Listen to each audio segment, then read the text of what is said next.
हमेशा एग्जाम में पूछे जाते 31 कैसे है, जैसे जरूरत ना पड़े। दोस्तों ये सारे प्रश्न आपके आगामी सभी परीक्षाओं के लिए बहुत ही महत्वपूर्ण है, इसलिए दोस्तों आप सभी प्रश्नों को ध्यान से देखिएगा और नोट जरूर करिएगा। तो आइए दोस्तों देखते हैं पहला प्रश्न। देखिएगा दोस्तों पहला प्रश्न मोस्ट इंपॉर्टेंट है। ऐसे प्रश्न दोस्तों हमेशा एग्जाम में पूछे जाते हैं, आसान तरीका बता रहा हूं, पहले एक बार प्रश्न को दोस्तों ध्यान से पढ़िए। प्रश्न है दोस्तों, नीचे दी गई प्रश्न में लुप्त संख्या ज्ञात कीजिए। लुप्त संख्या मतलब दोस्तों मिसिंग नंबर कहां पे है, लास्ट वाले में देखेंगे, यहाँ पे क्वेश्चन मार्क है।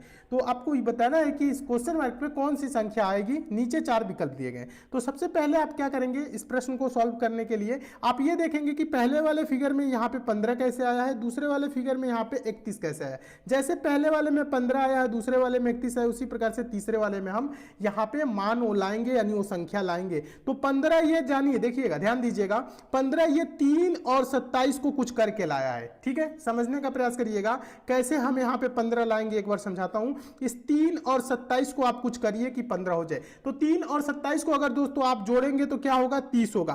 30 को आधा कर दीजिए तो क्या हो जाएगा दोस्तों, 15 हो जाएगा। समझ रहे ना। इसी प्रकार से 6 और 56 जोड़ेंगे तो दोस्तों क्या हो जाएगा, 62 हो जाएगा। और 62 को 2 से भाग कर दीजिए, यानी आधा कर दीजिए तो क्या हो जाएगा, 31 हो जाएगा। समझ रहे हैं, सिंपल है। अब इसी प्रकार से लास्ट में बताइए, 9 और 81 जोड़ेंगे तो दोस्तों क्या होगा, 90 होगा। 90 को आधा कर दीजिए, यानी 2 से भाग कर दीजिए तो यहां पे क्या हो जाएगा दोस्तों, 45 क्वेश्चन मार्क पे 45 हो जाएगा। देखिए 45 किस ऑप्शन में है, देखेंगे ऑप्शन नंबर सी में है। तो आपका ऑप्शन नंबर सी दोस्तों क्या हो जाएगा, सही हो जाएगा। तो दोस्तों हम उम्मीद करते हैं आप इस प्रश्न को बहुत अच्छे तरीके से समझ गए होंगे और इस टाइप के क्वेश्चन आपके एग्जाम में आएगा तो आप अच्छे से सॉल्व कर लेंगे। ठीक है, चलिए अब देखते हैं दोस्तों अगला क्वेश्चन।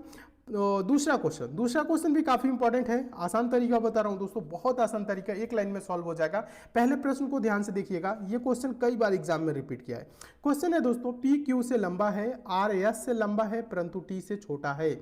क्यू एस से छोटा है तथा एस पी से लंबा है, सबसे लंबा कौन है। तो देखिए दोस्तों इस प्रकार के कभी भी क्वेश्चन आएगा तो आप क्या करेंगे, जो बड़ा छोटा का दोस्तों जो सिंबल होता है ना, ये वाला जो सिंबल होता है छोटा बड़ा का, आपको ये इससे नहीं सॉल्व करना है। ध्यान दीजिएगा, आपको क्या करना है ना दोस्तों, जो बड़ा है ना उसको हम ऊपर लिखेंगे, जो छोटा है ना उसको हम नीचे लिखेंगे, जो सबसे छोटा है उसको हम सबसे नीचे लिखेंगे, जो सबसे बड़ा है उसको हम सबसे ऊपर लिखेंगे। ठीक है, तुरंत आंसर आ जाएगा। कैसे आएगा हम आपको बता रहे हैं, ध्यान दीजिएगा।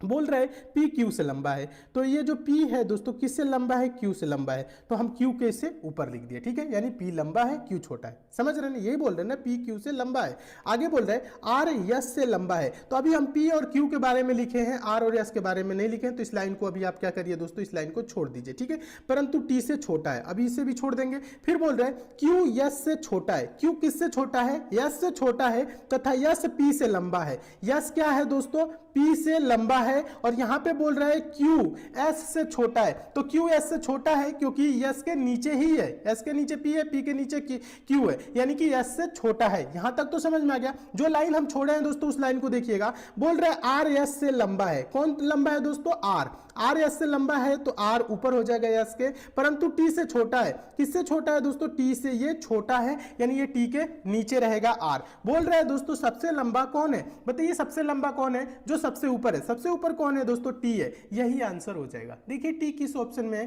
देखेंगे ऑप्शन नंबर बी में है, तो आपका ऑप्शन नंबर बी दोस्तों क्या हो जाएगा, सही हो जाएगा। तो दोस्तों हम उम्मीद करते हैं आप इस प्रश्न को बहुत अच्छे तरीके से समझ गए होंगे और इस टाइप के क्वेश्चन आपके एग्जाम में आएगा तो आप अच्छे से सॉल्व कर लेंगे। देखिए सिंपल है कि नहीं, आपको ज्यादा कुछ नहीं करना है, बस यहाँ पे बड़ा जो है उसको ऊपर रखना है, जो छोटा है उसको नीचे रखना है और डायरेक्ट आंसर आ जाएगा। और हम उम्मीद करते हैं दोस्तों प्रश्न को आप बहुत अच्छे तरीके से समझ गए होंगे। प्रश्न को नोट जरूर करिए दोस्तों, एग्जाम के टाइम पे रिवीजन के काम आएगा। ठीक है, चलिए अब चलते हैं दोस्तों नेक्स्ट क्वेश्चन की ओर। तीसरा क्वेश्चन दोस्तों हम आपको बता दें, ये क्वेश्चन मोस्ट इंपॉर्टेंट है, ध्यान दीजिएगा, मोस्ट इंपॉर्टेंट है। ये क्वेश्चन एग्जाम में हजारों बार पूछा गया है और ज़्यादातर स्टूडेंट, मैक्सिमम स्टूडेंट इस प्रश्न का आंसर गलत देते हैं। कहाँ पे गलत देते हैं हम आपको बता रहे हैं। पहले प्रश्न पढ़िएगा।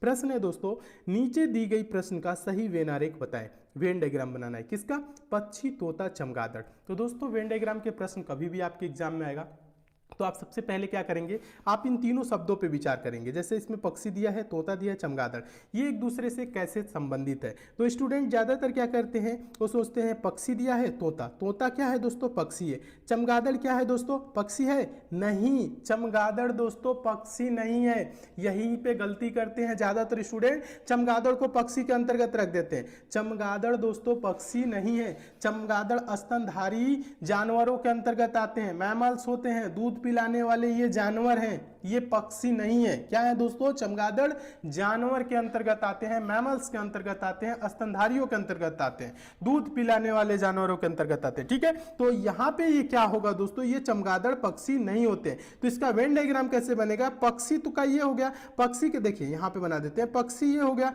पक्षी के अंदर क्या होगा दोस्तों, तोता, तोता पक्षी है। चमगादड़ क्या है दोस्तों, पक्षी नहीं है, ये हो जाएगा बाहर, यानी इस टाइप से इसका वेन डायग्राम बनेगा। तो इस टाइप से देखिए किस ऑप्शन में है, देखेंगे ऑप्शन नंबर सी में है, तो आपका ऑप्शन नंबर सी दोस्तों क्या हो जाएगा, सही हो जाएगा। तो दोस्तों हम उम्मीद करते हैं आप इस प्रश्न को बहुत अच्छे तरीके से समझ गए होंगे और इस टाइप के भी क्वेश्चन आपके एग्जाम में आएगा तो आप अच्छे से सॉल्व कर लेंगे। ध्यान दीजिएगा, काफी इंपॉर्टेंट क्वेश्चन है, इसे नोट जरूर कर लीजिए।